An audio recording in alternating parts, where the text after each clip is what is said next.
Hey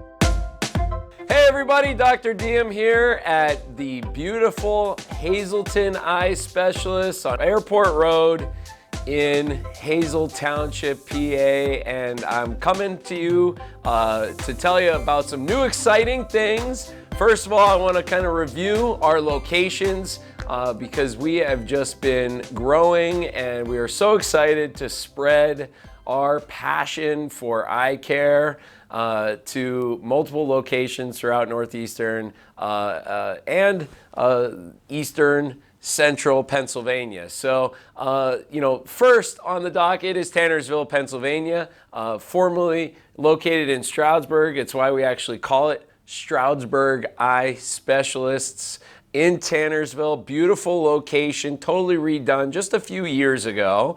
And that office is really headed up by Dr. Olzinski and Dr. Bellinger, two natives of the area, very passionate about the Pocono region and providing top-of-line eye care for all ages and all conditions. We're also really proud that Dr. Bucci, Dr. Frank Bucci, specialist in cataract surgery and LASIK surgery, goes to our Tannersville location, sees patients there for surgical consultation, as well as Dr. Cody, who is a retina specialist, highly regarded, highly sought after, graduate of Dartmouth. That means he's very smart.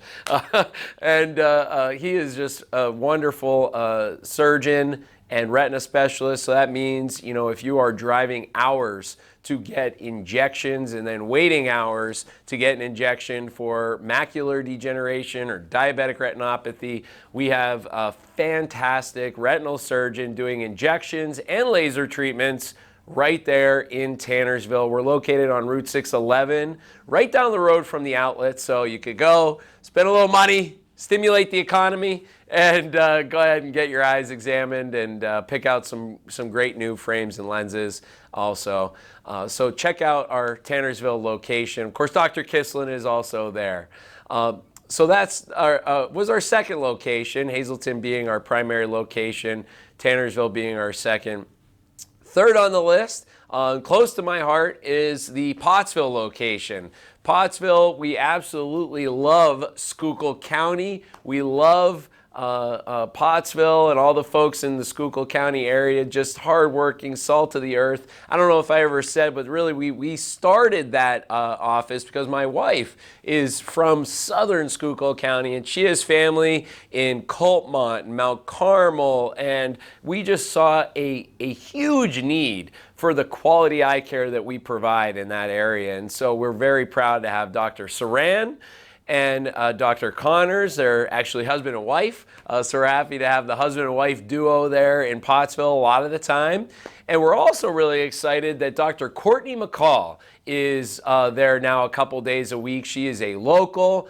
She's very passionate about eye care and the region. She grew up in Summit Hill, went to Marion Catholic right there in Schuylkill County. So she has a lot of connections to the Schuylkill County area and providing a high level of care right there in Schuylkill County, in Pottsville, actually in Palo Alto, Pally, lovingly called Pally.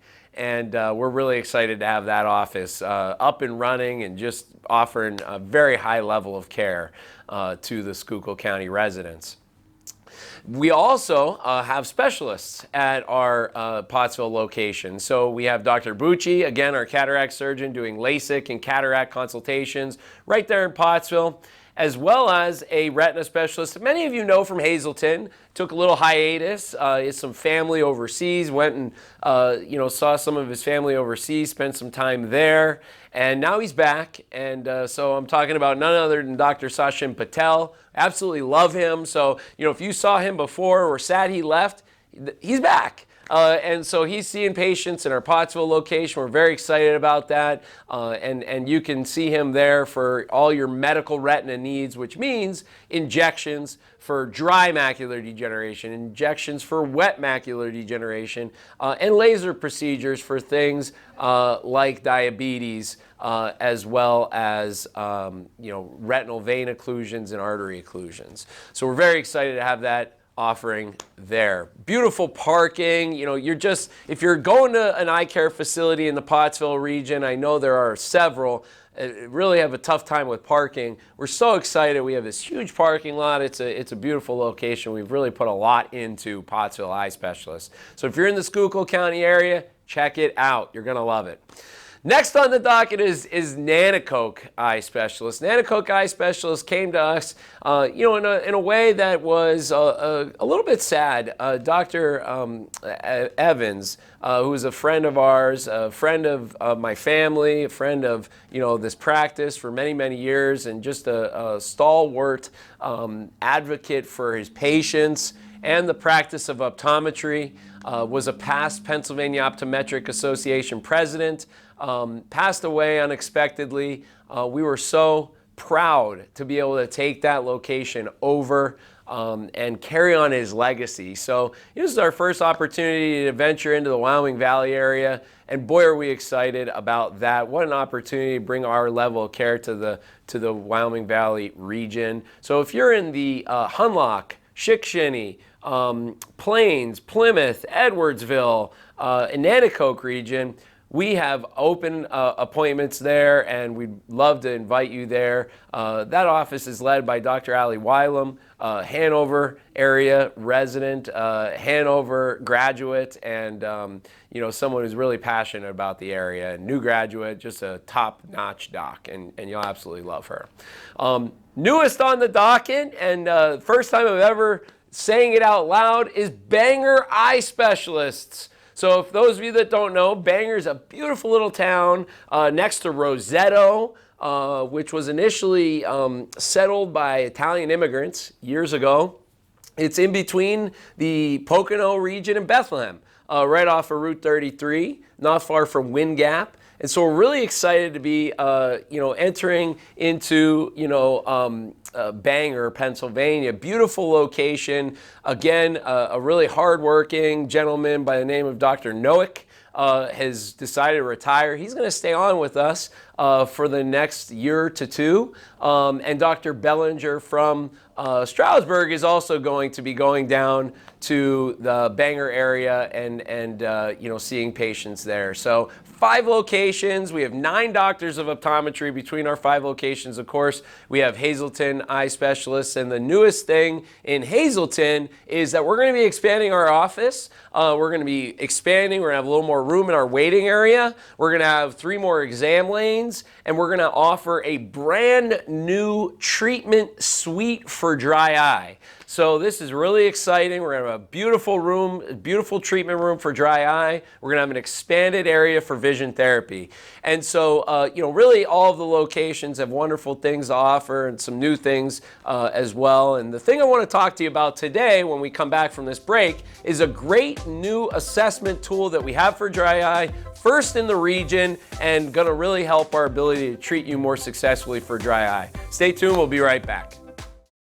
Hey everybody, Dr. Deom here on another eye care today, and hope you didn't miss the last segment. We went over all the wonderful things that all 5 locations have to offer, 9 doctors of optometry, multiple specialists in all of our locations. So really from beginning to end, birth on, really any eye care condition that you have, we're going to be able to initially assess, many times treat that in either Hazleton Eye Specialists, our Stroudsburg Eye Specialists in Tannersville, Nanticoke Eye Specialists right in the heart of downtown Nanticoke, Pottsville Eye Specialists located in beautiful Palo Alto, and now first to just announce this, very excited to announce this, Bangor Eye Specialists in Bangor, Pennsylvania. So if you're located in anywhere over at Lehigh, southern Monroe, even in northern Lehigh Valley, you may be able to see us in the Banger Eye Specialist location. Beautiful location, great technology, and again, wonderful offerings there for you.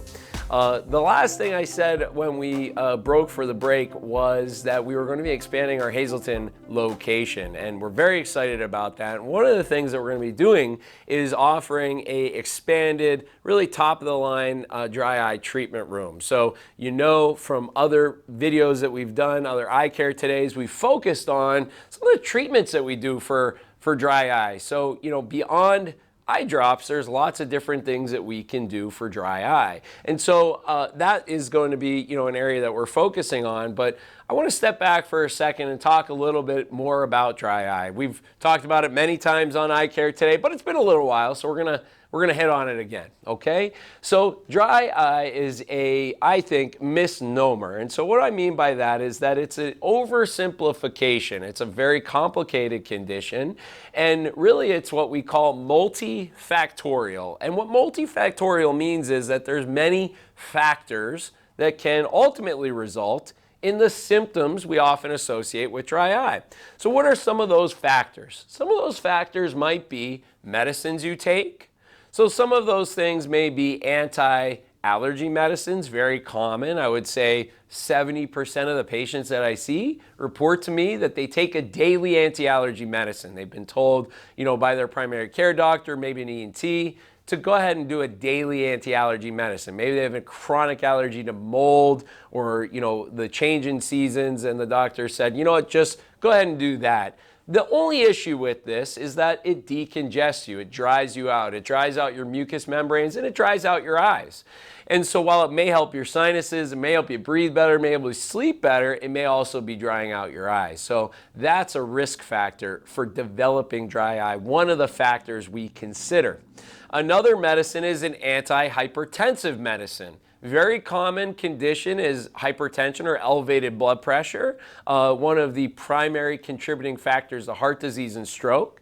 So, there is a multitude of research that shows, for certain individuals, even if they have borderline blood pressure, but risk factors for developing a stroke or heart attack in the future, maybe even a family history, that they'll be put on an antihypertensive medicine. And so, I see a lot of patients that say, yeah, the doctor said, go ahead, start antihypertensive medicine, and they didn't know why. And so again, antihypertensive medicines often dry us out. Some are water pills, some are not, but all of them dry us out.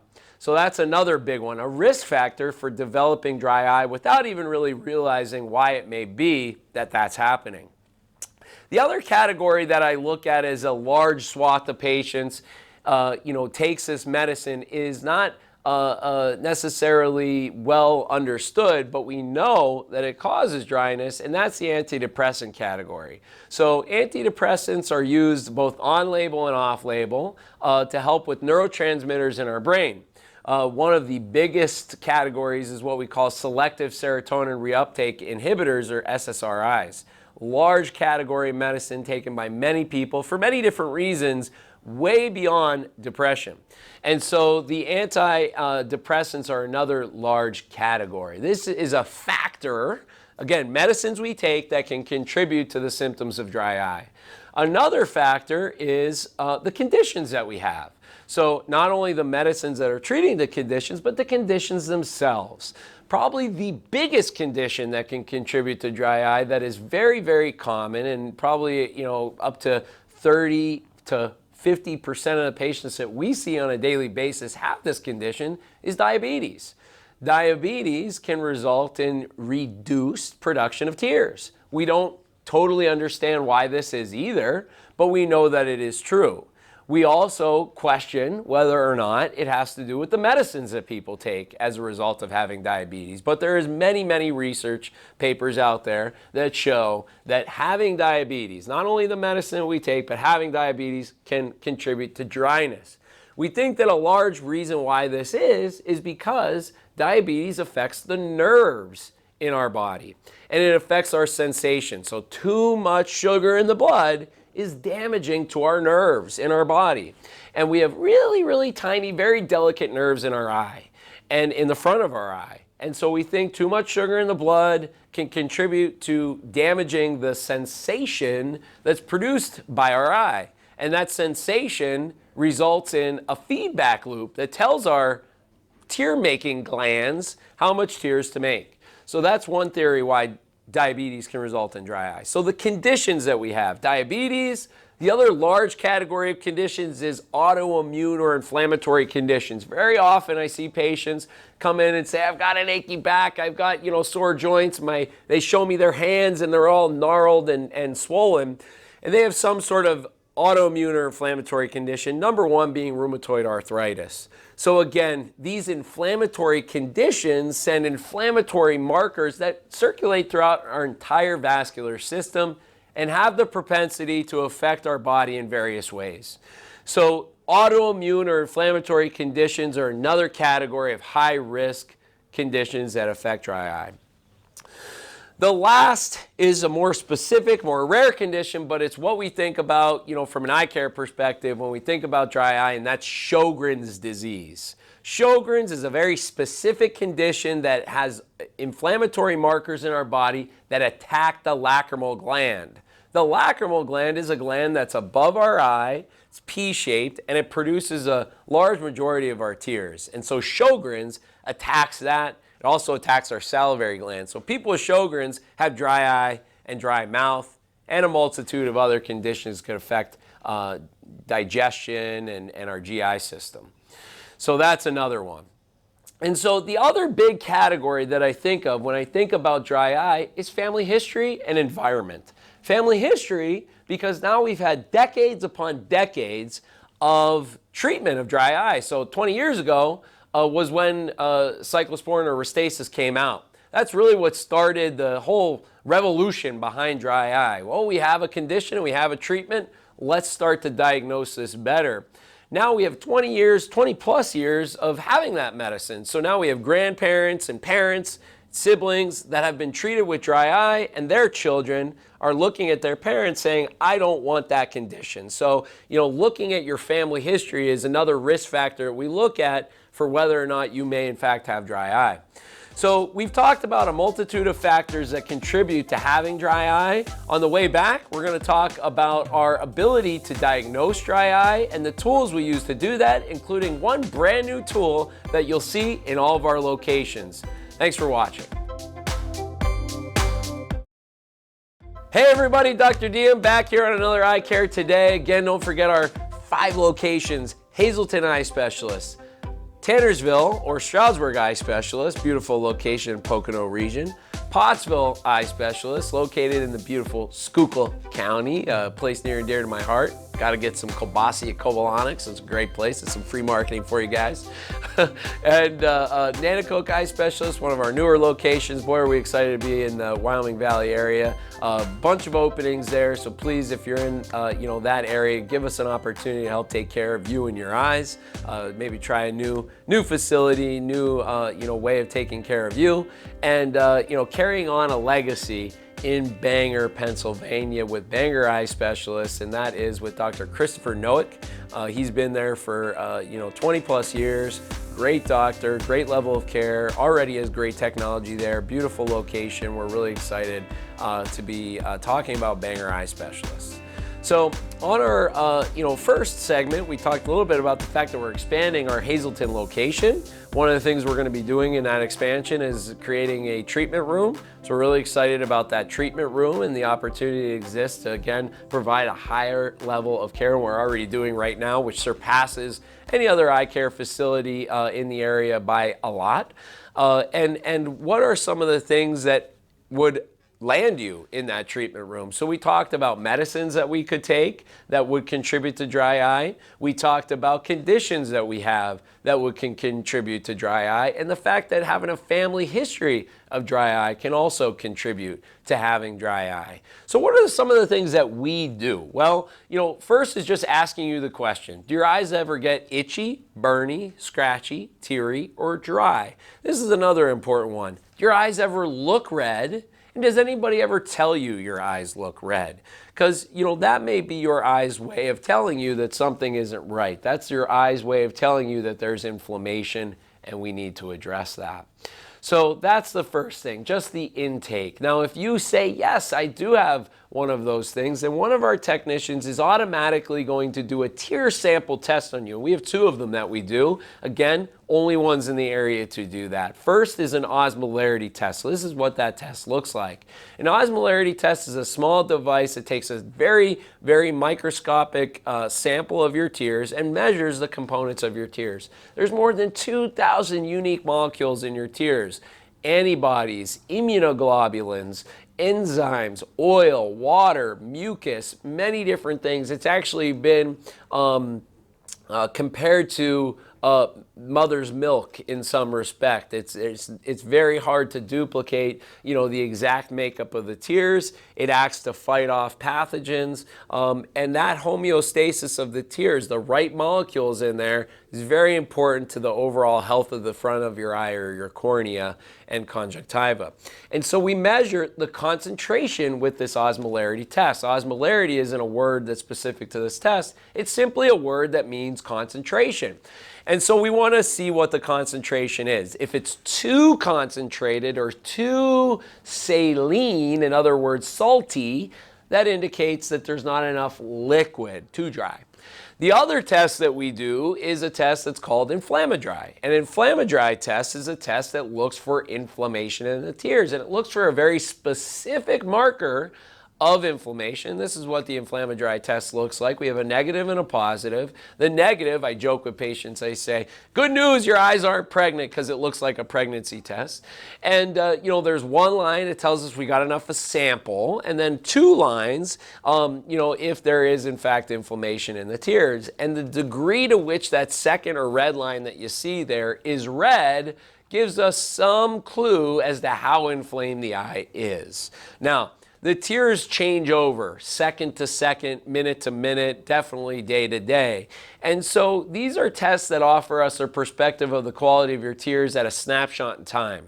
So, this test is valuable when we compare it to itself many times. And we try to get a trend of, whether or not there's inflammation, a trend of the concentration. So that's thing 1. That's done before you even see the doctor. So the doctor has some ability to make a comment on the quality of your tears.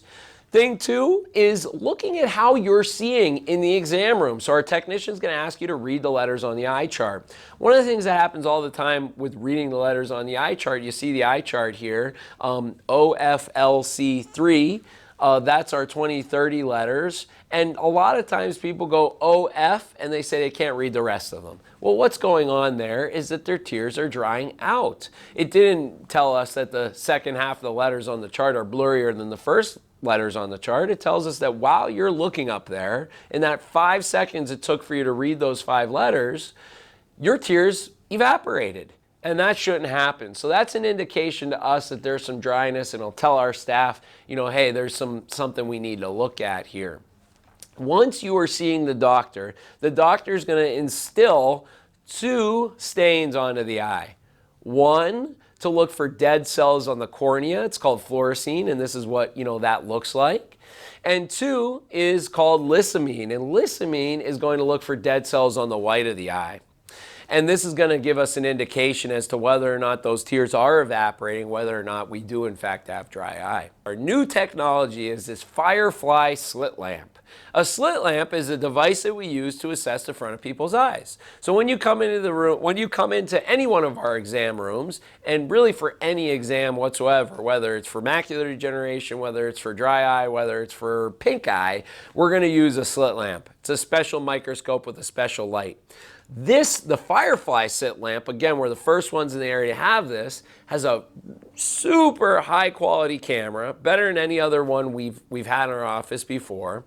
It has AI technology that gives the lamp the ability to alter the light with the magnification we're using, give us the best ability to see the front of your eye.